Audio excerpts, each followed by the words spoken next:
Hey guys, in this video you're going to learn the top 35 most important chess principles. A chess principle is just like a guideline or a rule that generally speaking you should follow and you're going to get into better positions. So you've probably heard control the center of the board. That is an example of a chess principle. It's true most of the time. Sometimes you will need to control some other squares on the board, but usually the center is most important. What you might not know is that there are actually hundreds of different chess principles.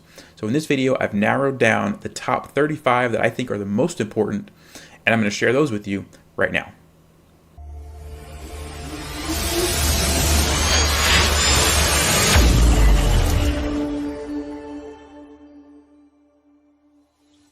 All right, principle number one, no surprise here, is control the center of the board. Usually the player who controls the center of the board has a better chance to win the game than somebody who is making a lot of moves on the side of the board. Principle number two is develop your pieces quickly. Developing your pieces just means moving your knights and bishops off of the back rank. So knight here, and then getting your bishops out. In this position, white is going to have much better chances to win the game because he has developed his pieces while black has not and just made a bunch of pawn moves. Principle number three, knights before bishops. Usually when developing, you want to develop your knights first and then follow it up with your bishops. Principle number four, don't move the same piece twice in the opening. If you're moving the same piece multiple times in the opening, it means you're not developing your other pieces and you're going to fall behind in development and probably get into a worse position. Principle number five is don't bring out your queen too early. Although the queen is a powerful piece, if you bring it out too early, it just ends up getting harassed by your opponent's pieces and you waste a lot of time. As an example, if I play e4, d6, and I bring my queen out immediately, after knight f6, I have to move my queen. Maybe I'll move it over to a5. After knight c6, I have to move my queen again, and all of a sudden I'm falling behind in development. So don't bring out your queen too early. Principle number six is castle before move 10. If you look at this example, it's possible to castle in as little as 4 moves, and usually after you castle, your king is safe behind a wall of pawns, better than being in the center of the board. Principle number 7 is connect your rooks. So after you've developed your pieces and you've castled, you can simply move your queen up, and now your rooks are connected. This is beneficial because your rooks protect each other, they can help each other, and they also have easy access to go to whatever file you need them to, which is going to be most beneficial for you.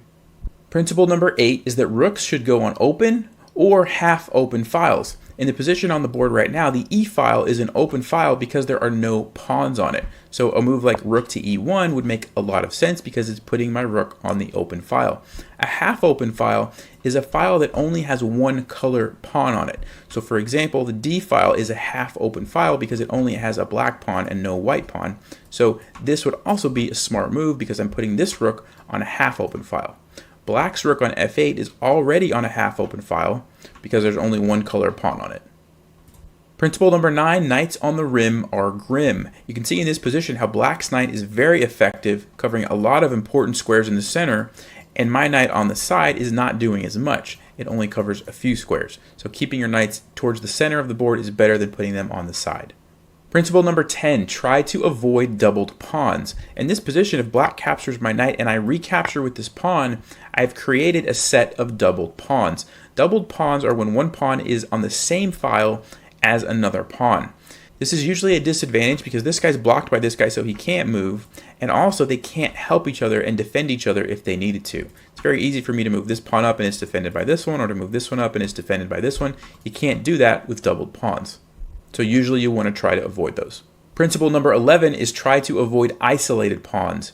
Isolated pawns are pawns that have no pawns on the adjacent files. So this a pawn is an isolated pawn because there's no pawns of the same color on the file right next to it. And these doubled pawns on c2 and c3 happen to be double isolated pawns because again there are no white pawns on either side of them. So isolated pawns and double isolated pawns are particularly weak and they can't help each other like connected pawns can. Principle number 12, try to avoid backward pawns. In this position, if black plays pawn to c4, he's created a backward pawn on d5. A backward pawn means that all of the pawns on the adjacent files have been pushed in front of that pawn and can therefore no longer help protect it. When this pawn was back here on c6, it was protecting it so that it wasn't a backward pawn. Because of the way it's been pushed forward, now this is a backward pawn, and it's a very easy target for white to pile up on because it can't be defended by another pawn. Principle number 13 is don't trade a bishop for a knight without a good reason. So even though they are both worth 3 points, generally speaking, bishops tend to be slightly better than knights. So I see a lot of players will bring bishops out, trade them off for a knight, and it usually isn't worth it. Now in this case, you do create doubled pawns, but you also give black a half open file and you lose the bishop. So generally speaking, you don't want to make that trade unless you have a little bit better of a reason to do it.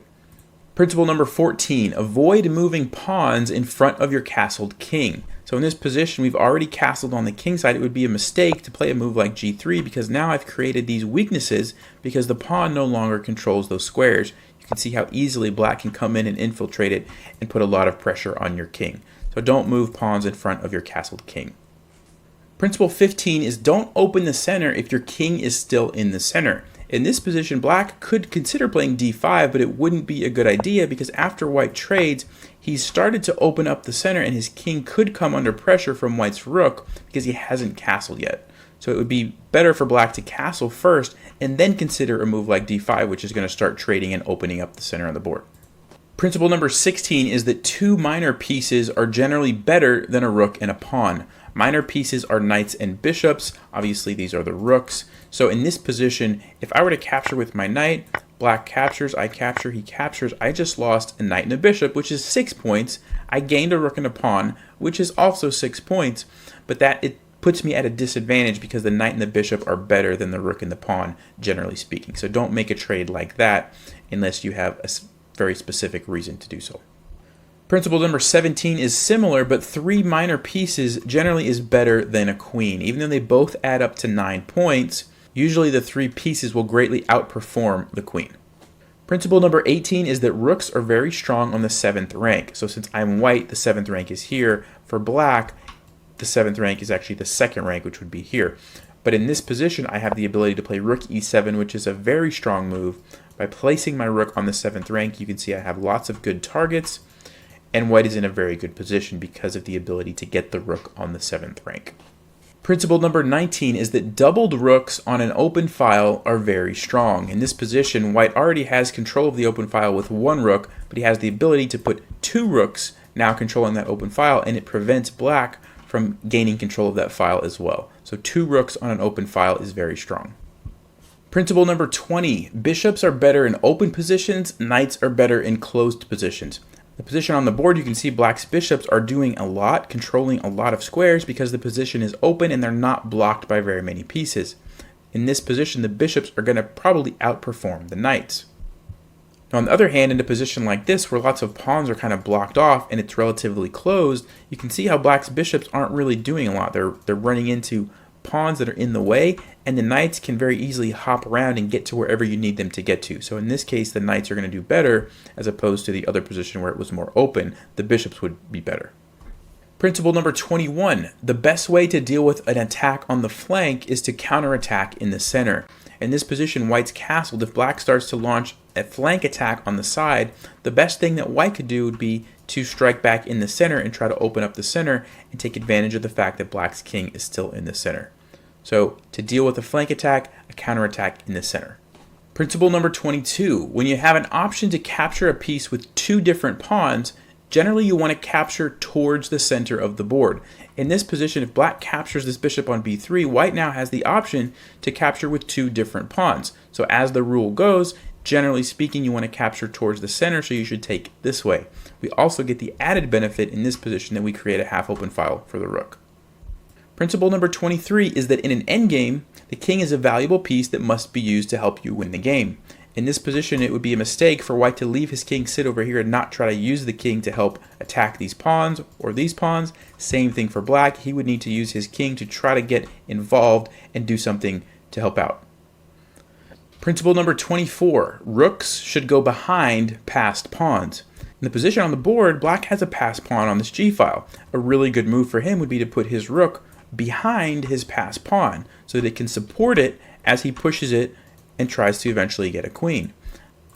If black didn't know that and played a move like rook here to defend his pawn that way, it's not going to be as good, and now white also has the ability to put the rook behind the passed pawn, which creates pressure, and at any point if the pawn tries to move forward, the rook is still going to be attacking it, really making it hard for that pawn to move forward. So rook should go behind passed pawns.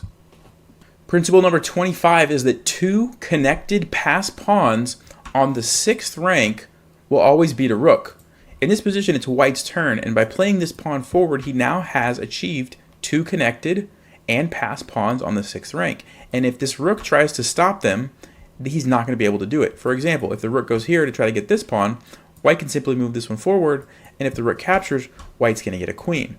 If we go back, if black tries to play here to try to get one of the 2 pawns again, white simply pushes the pawn forward, and after black captures, he gets a queen. And you can see that if I move just 1 pawn back, now black does have the ability to stop the pawns by moving his rook here. If white tries to move this one forward, it's going to get captured. If he tries to move this one forward, it's going to get captured, and he doesn't have enough time. Black's able to catch it and then capture the queen. So going back, both of the connected passed pawns have to already be on the 6th rank, and then the rook cannot stop them. Principle number 26 is to attack the base of a pawn chain. In this position, white has this very long pawn chain, and you can see how all of these pawns are defended by the other pawns in the pawn chain, except for the base. That's the only pawn that's not going to be defended by another pawn. So if you're able to attack the base of the pawn chain, that's what you should do. Now this probably isn't the greatest example because it's going to be very hard for black to figure out a way to attack that pawn right now, but generally speaking, attack the base of a pawn chain. Principle 27 is that knights are usually one of the best blockaders of pawns. So in this position, black has a passed pawn that he's trying to push forward, and white would like to blockade it to keep it from moving. A good option would be to blockade it with the knight. The reason this is good is because knights can still function very well because they can jump over pieces. They can still put pressure on the normal squares that they would be able to put pressure on. At the same time, they're blockading the pawn from moving. Principle number 28 is if your position is cramped, you should try to trade pieces to open it up and give you more options. So in this position, black's position is very cramped. This bishop is stuck. This bishop is stuck. He doesn't have a lot of options for his pieces. So one thing that he should consider doing is trading pieces. In this example, he can capture here. If white captures, he can capture here. If white captures, he can capture here. And by trading off all those pieces, now he's able to move this knight somewhere, and then this bishop can go somewhere. It's a much better position for black, having traded off all those pieces, than if we go back to this position where he could hardly move. So in a cramped position, try to trade pieces. Principle number 30 is that when you're ahead material, you want to trade pieces but not trade pawns. In this position, white is ahead a rook for a knight. That's called being up the exchange. He has a 2-point advantage. So he would want to trade the queen and rook for the queen and rook, but not trade the pawns. That's because after you trade these pieces, the rook is going to be very strong. He's going to be able to capture some of these pawns most likely, and then he can get a queen. If he trades off all the pawns, so there's no pawns left, then the rook and the knight, it's going to be very hard to win that position. So you want to leave pawns on the board when you're ahead material and trade off the other pieces. Principle number 31, very similar, is the opposite of that. When you're losing or you're down material, you want to trade off all the pawns if you can, but don't trade the pieces. And that's going to increase your chances of getting a draw. So in this position, if white captures this pawn and black recaptures, he could take this pawn with his queen. But that's not good for white because he's essentially going to be trading pawns. He wants to keep as many pawns on the board as possible. So a better move might be queen to d3, trying to trade the pieces and not trade the pawns.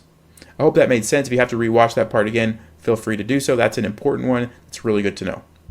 Principle number 32 is that opposite colored bishop games are dangerous in the middle game and drawish in the end game. What do I mean by that? In this position, both players have an opposite colored bishop. That means white's bishop is on a dark square and black's bishop is on a white square. So they're opposite colored bishops. And since this is still in what I would say the middle game, it's very dangerous and white has to be very careful. And you can see after this move bishop check, king g1, after queen g4, the queen's coming into f3, and then there's going to be a battery, white's going to get checkmated.